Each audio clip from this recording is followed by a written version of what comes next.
বলতেছে তুই যদি 5 লক্ষ টাকা না দিয়ে যাস তোরে মাইরা ফেলবো বাজার থেকে তোকে। ক্যামেরার সামনে হাউমাউ করে কেঁদে চাঁদাবাজ ব্যক্তিদের বিরুদ্ধে যিনি অভিযোগ করছেন তার নাম বিউটি আক্তার। তিনি দৌলত খান উপজেলার উত্তর জয়নগর ইউনিয়নের উত্তর জয়নগর গ্রামের সৌদি প্রবাসী মঈন উদ্দিনের স্ত্রী। নিজ বাড়ির সামনে দাঁড়িয়ে প্রতিপক্ষকে ফাঁসাতে এভাবেই হাউমাউ করে কেঁদে অনর্গল মিথ্যে অভিযোগ করে যাচ্ছেন বিউটি আক্তার। এতে বোঝার কোনো উপায় নেই তিনি প্রতিপক্ষকে ঘায়েল করতে এমন মিথ্যে নাটকের কান্না করছেন। আমার হাজবেন্ড বাজারে গেলে নোমান সন্ত্রাসী আমার হাজবেন্ডকে সবসময় খালি হামলা করে যে আমাদেরকে 5 লক্ষ টাকা দিবি তুই যদি এখানে থাকতে চাস। বিউটি আক্তারের অভিযোগ তার স্বামী মঈন উদ্দিন সৌদি প্রবাসী হওয়ায় স্থানীয় নোমান নামের এক যুবক তার কাছে 5 লক্ষ টাকা চাঁদা দাবি করে আসছেন। এর মধ্যে তিনি 50,000 টাকা পরিশোধও করেছেন। চাঁদার বাকি 4,50,000 টাকার জন্য নোমান তার বাবা জাফর, খালাতো ভাই রিগান এবং খালু মুস্তফা তাদের উপর সন্ত্রাসী হামলা চালিয়ে নগদ টাকা ও স্বর্ণের চেইন ছিনিয়ে নিয়েছেন। অথচ মূল ঘটনা একেবারেই ভিন্ন।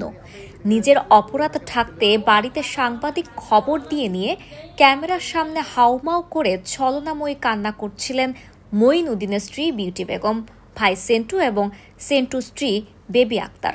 ওর আব্বুরে নোমান সন্ত্রাসীর বাবা জাফর, মোস্তফা, রিগান আরো দলবল নিয়া চিপা একটা দোকানের ভিতরে নিয়া আমার হাজবেন্ডে ইচ্ছা মতো ওরা মাটিতে ফালাইয়া যেভাবে পারতেছে সেইভাবে মারতেছে। স্যার সেই বলে চাঁদা চায়, চাঁদা না দিলে তোরা মারিলাম, তোর ছেলে ফেলে গুম করে লাইমু। আমার বোন জামাই বাজারে যাইতে পারে না, আমি বাজারে যাইতে পারি না, আমার বোনে বাজারে যাইতে পারে না। ওদিন আমি বাজারে গেছি, কয় তোর বোনকে তোর বোনের ছেলেকে নিয়ে গুম করে ফেলবো, দেখমু তোর বোন জামাই কি করে, তোর বোন জামাই আসুক বাড়িতে। চ্যানেল ভোলার অনুসন্ধানে জানা যায় 2020 সালে জীবিকার তাগিদে সৌদি আরব যান জাফরের ছেলে সুমন।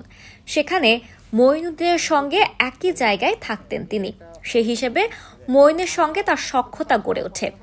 এরই ধারাবাহিকতায় মঈন তার শালিকা বেবি আক্তারকে সুমনের সঙ্গে মোবাইল ফোনে বিয়ে দেন। 1.5 বছরের মাথায় তাদের বিচ্ছেদও ঘটে। সেই বিচ্ছেদের বিচার হয় দৌলত খান উপজেলার মিয়ারহাট বাজার এলাকায়। সেখানে স্থানীয় বিচারকরা সুমনের পরিবারকে ক্ষতিপূরণ বাবদ 50,000 টাকা দেওয়ার নির্দেশ দেন। মঈন সেই টাকা দিচ্ছি বলে ঘুরাতে থাকে। বছর খানেক হয়ে গেলেও টাকা দিচ্ছে না। সে কারণে গত 12 জুন মিয়ারহাট বাজারে কথা কাটাকাটির এক পর্যায়ে সুমনের খালাতো ভাই নোমান, বাবা মুস্তফা ও খালু জাফর মঈনকে ও তার স্ত্রীকে মারধর করেন। আর এই মারধরের মূল ঘটনা লুকিয়ে মঈন সাংবাদিকদের কাছে অভিযোগ তুলেছেন সুমনের পরিবার তাকে চাঁদার উদ্দেশ্যে মেরেছে এবং ঘর থেকে বের হতে দিচ্ছে না, যা একেবারে মিথ্যা এবং ভিত্তিহীন। এই দোকানের সামনে একটা মারামারি হয়েছে, সারাবাড়ি টাকার জন্য মহিউদ্দিনে দেয় নাই। মহিউদ্দিনের তো টাকাটা মহিউদ্দিনে রায় করছে টাকাটা দিব, আওয়ামী লীগ আমলে সেই প্রভাব কাড়িয়া টাকাটা দেয় নাই। তাই 5 তারিখে পরে ওর কাছে অনেক বলা হয়েছে, এরপরে এনে বইছে, বওয়ার পরে ওই টাকাটা দেয় নাই। আবার ওর বউরও নিয়ে আইছে, এনে আত্মাতি হয়েছে, মেয়ে কোনো ধরনের আর মারামারি হয় না। সুমনের পরিবার বলছে মঈন কোটি টাকার মালিক হওয়ার কারণে পান থেকে চুন খসলেই তাদের হুমকি ধামকি দিয়ে কোন ঠাসা করে রাখত। নিজের আপন শালিকে সুমনের কাছে বিয়ে দিয়ে বিচ্ছেদও ঘটিয়েছিল।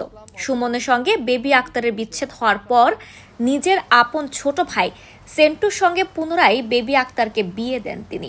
এই আমার ছেলের তো টাকা পয়সা নিয়ে এবার ওই মেয়েরা আমার ছেলের তো বিয়া দিয়া আমার 1-1.5 বছর মাথায় ওই মেয়েটা দিয়া আর ডিভোর্স দেয়া ওর বাইরের কাছে আবার বিয়া দেয়। আমার 2টা খাওয়ান দিয়েছি, 1.5-2 লক্ষ টাকা গেছে। একটা কাগজ বানাইছি, এই সৌদি পোলাম একসাথে করবে, এই টাকাটাও আমার দিতে হয়েছে।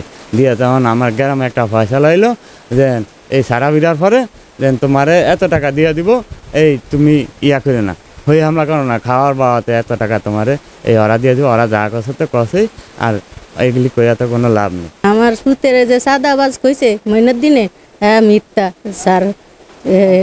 হে আমার ছেলে বালা মানুষ। আমার বাইরে বিয়ে করেছে মনির দিনে বিয়ে করে তার বাড়িতে আবার আমার বাড়ি ছাড়ে বিয়ে দিছে। দেওয়ার পরে আমাকে বিচার করছে, বিচার করার পরে আমাকে টাকা বলছে দিত, আমাকে টাকা দেয় না। টাকা খুঁজে জালি বলে কি আমরা চাঁদাবাজ, আমাকে মারধর করে। হ্যাঁ আমাকে নামে স্যার মিথ্যা মামলা দিছে, বুঝছেন? মিথ্যা মামলা দিয়ে আমাকে নামে চাঁদাবাজ মাদাবাজ করে আরও ইয়া করে। আমরা গ্রামের মানুষ যারা আছে প্রতিনিধি লোক আছে হ্যাঁ করে জিজ্ঞাসা করেন আমার ছেলে কি সাদাবাজ না সন্ত্রাস না কোনো কিছু। হ্যাঁ, আমরা কাছে বিচার চাই, এই বিচারটা যেন আপনার কঠিন বাজে আমাকে বিচারটা আমরা চাই। কি আর আমার মিথ্যা মামলা দিল, কি আর আমার হয়রানি করাইলো, কি আর আমার জনগণের কাছে পা ধরাধরি করাইলো। আমি সবার কাছে যাই, সবার কাছে ইয়া করি, এই বিচারটা আপনার করে দিছি, আপনারা আমাকে বিচারটা চাই। এদিকে চ্যানেল ভোলাকে খবর দিয়ে কেন নির্দোষ মানুষের বিরুদ্ধে এমন মিথ্যে চাঁদাবাজির অভিযোগ করেছিলেন মঈন তা জানতে মঈনকে ফোন করা হলে তিনি এর কোনো সদুত্তরই দিতে পারেননি। উল্টো তিনি চ্যানেল ভোলাকে বলেন, আমি যা বলছি আপনি সেটাই লিখেন, আপনি প্রতিপক্ষের কোনো কথা কানে নেবেন না। নিয়তি নন্দিত, চ্যানেল ভোলা। যেভাবে পারতেছো দল বল নিয়ে নুমান